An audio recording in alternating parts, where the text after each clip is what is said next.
దరిద్రం బయట ఎక్కడో లేదండి, మన బుర్రలోనే ఉంది అంటే మనకు కోపం వచ్చేస్తుంది. ఇంకో పైన చూపిస్తున్నాను చూడండి.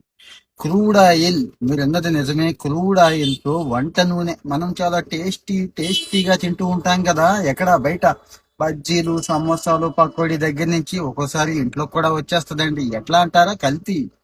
కల్తీ మహారాజులకి కొదవలేని దేశం మంది. గవర్నమెంట్ ఏం చేస్తుంది అనే ముందు మనం ఏం చేస్తున్నాం అనేది చూద్దామండి.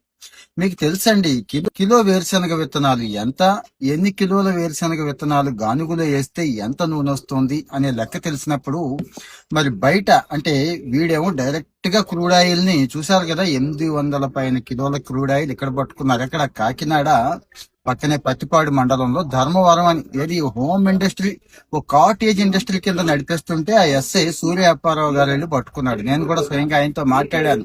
వామ్మో, ఇదేం దరిద్రంగా బాబు, ఇంత దారుణంగా ఉన్నారు మనుషులు అంటున్నాడు ఆయన. ఆ బ్యాచ్మేటేనండి ఆయన, అందుకోసమే చెప్తున్నాను.